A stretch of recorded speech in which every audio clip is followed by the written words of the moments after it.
प्राचीन काल में सुर, असुर, देव, दानव, दैत्य, रक्ष, यक्ष, दक्ष, किन्नर, निषाद, वानर, गंधर्व, नाग आदि जातियां होती थी। राक्षसों को पहले रक्ष कहा जाता था।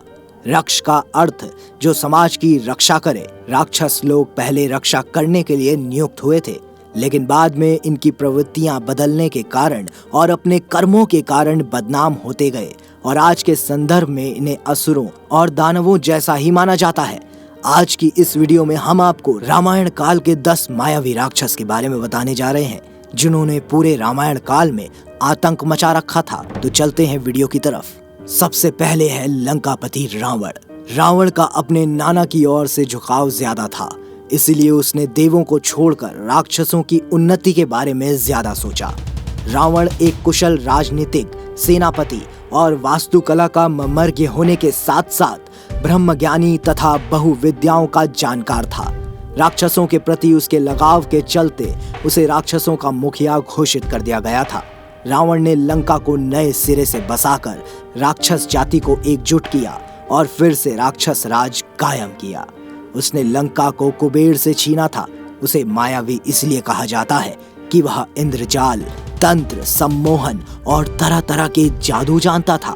उसके पास एक ऐसा विमान था जो अन्य किसी के पास नहीं था।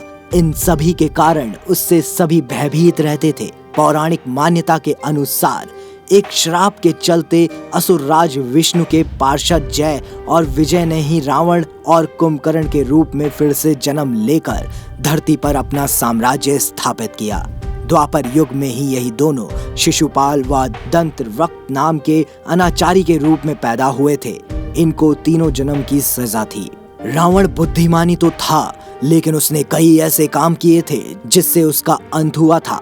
उसने कुबेर से लंका और विमान छीन लिया था, सीता माता का हरण किया और अभिमानी रावण ने शिव का अपमान किया था।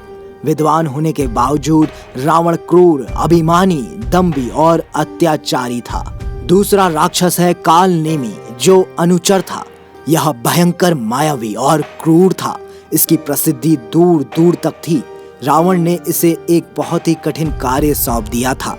जब राम रावण युद्ध में लक्ष्मण को शक्ति लगने से वे बेहोश हो गए थे, तब हनुमान जी को तुरंत ही संजीवनी लाने को कहा गया था। हनुमान जी जब द्रोणाचल की ओर से चले तो रावण ने उनके मार्ग में विघ्न डालने के लिए कालनेमी को भेजा था। कालनेमी ने अपनी माया से तालाब, मंदिर और सुंदर बगीचा बनाया और वह वहीं एक ऋषि का वेश धारण कर रास्ते में बैठ गया। हनुमान जी उस स्थान को देखकर वह जलपान के लिए रुकने का मन बनाकर जैसे ही तालाब में उतरे तो तालाब में प्रवेश करते ही एक मगरमच्छ का रूप लेकर कालनेमी ने उसी समय हनुमान जी का पैर पकड़ लिया। हनुमान जी ने उसे मार डाला और फिर उन्होंने अपनी पूंछ से कालनेमी को जकड़कर उसका वध कर दिया। तीसरे स्थान पर आता है सुबाहु। सुबाहु उर्फ सुंद एक राक्षस था, इसलिए यक्ष होते हुए भी ताड़का राक्षस कहलाई। अगस्त्य मुनि के शाप के चलते इसका सुंदर चेहरा कुरूप हो गया था, इसीलिए उसने ऋषियों से बदला लेने की ठानी थी। वह आए दिन अपने पुत्रों के साथ मुनियों को सताती रहती थी। यह अयोध्या के समीप स्थित सुंदर वन में अपने पति और 2 पुत्रों सुबाहु और मारीच के साथ रहती थी। ताड़का के शरीर में 1000 हाथियों का बल था। उसके कारण ही सुंदर वन को पहले ताड़का वन कहा जाता था। सुबाहु भी भयंकर था और वह प्रतिदिन ऋषियों के यज्ञ में उत्पात मचाता था। उसी वन में विश्वामित्र सहित अनेक ऋषि मुनि तपस्या करते थे। ये सभी राक्षसगण हमेशा उनकी तपस्या में बाधाएं खड़ी करते थे।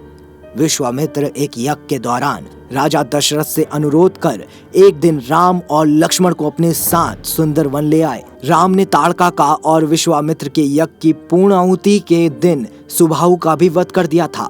राम के बाण से मारीच आहत होकर दूर दक्षिण में समुद्र तट पर जा गिरा।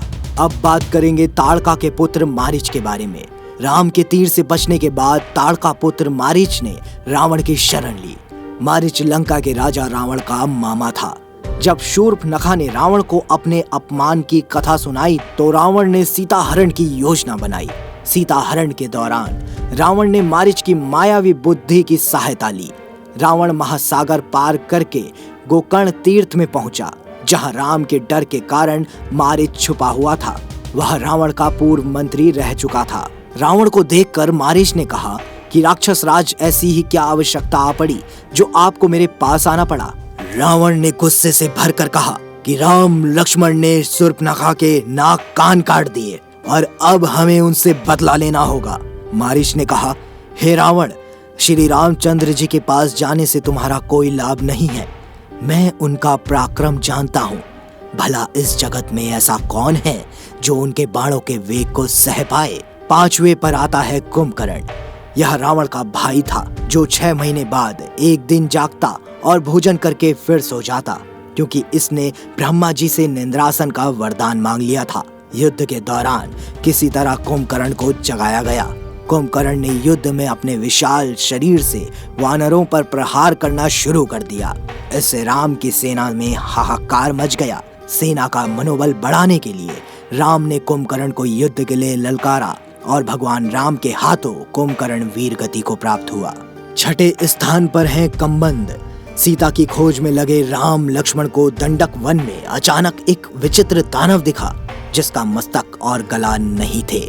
उसकी केवल एक ही आंख नजर आ रही थी। वह विशाल काय और भयानक था। उस विचित्र दैत्य का नाम कम्बंद था। कम्बंद ने राम लक्ष्मण को एक साथ पकड़ लिया। राम और लक्ष्मण ने कम्बंद की दोनों भुजाएं काट डाली। कम्बंद ने भूमि पर गिरकर पूछा, आप कौन वीर हैं? परिचय जानकर कम्बंद बोला, यह मेरा भाग्य है कि आपने मुझे बंधन मुक्त कर दिया। कम्बंद ने कहा, मैं दनु का पुत्र कम्बंद बहुत पराक्रमी तथा सुंदर था। राक्षसों जैसी भीषण आकृति बनाकर मैं ऋषियों को डराया करता था, इसलिए मेरा यह हाल हो गया था। अब आता है विराट का नाम। विराट दंड कवन का राक्षस था। सीता और लक्ष्मण के साथ राम ने दंडक वन में प्रवेश किया था। ऋषियों ने उन्हें एक राक्षस के उत्पात की जानकारी भी दी। वहां से उन्होंने महावन में प्रवेश किया, जहां नाना प्रकार के हिंसक पशु और नरभक्षक राक्षस निवास करते थे। ये नरभक्षक राक्षस ही तपस्वियों को कष्ट दिया करते थे। वह राक्षस हाथी के समान चिंगारता हुआ सीता पर झपटा। उसने सीता को उठा लिया और कुछ दूर जाकर खड़ा हो गया। उसने राम और लक्ष्मण पर क्रोधित होते हुए कहा, तुम धनुष बाण लेकर दंडक वन में घुस आए हो। तुम दोनों आखिर हो कौन? क्या तुमने मेरा नाम नहीं सुना? मैं प्रतिदिन ऋषियों का मांस खाकर अपनी भूख शांत करने वाला विराट हूँ। तुम्हारी मृत्यु हुई तुम्हें यहाँ ले आई है लगता है। मैं तुम दोनों का अभी रक्तपान करके इस सुंदर स्त्री को अपनी पत्नी बनाऊंगा। राम और लक्ष्मण उससे घोर युद्ध करते हैं और उसे हर तरह से घायल कर देते हैं, फिर उसकी भुजाएं भी काट देते हैं। तभी राम बोले, लक्ष्मण, वरदान के कारण यह दुष्ट मर नहीं सकता, इसीलिए यही उचित है कि हमें भूमि में गड्ढा खोदकर इसे बहुत गहराई में गाड़ देना चाहिए। और ऐसे उस राक्षस की मृत्यु हुई थी। इन राक्षसों के अलावा अहिरावण, खर, दूषण और मेघनाथ जैसे राक्षस थे जो बेहद ही शक्तिशाली थे। मित्रों, अगर आपको हमारी ये वीडियो अच्छी लगी हो तो वीडियो को लाइक करें, शेयर करें और साथ ही हमारे चैनल को सब्सक्राइब करना ना भूलें।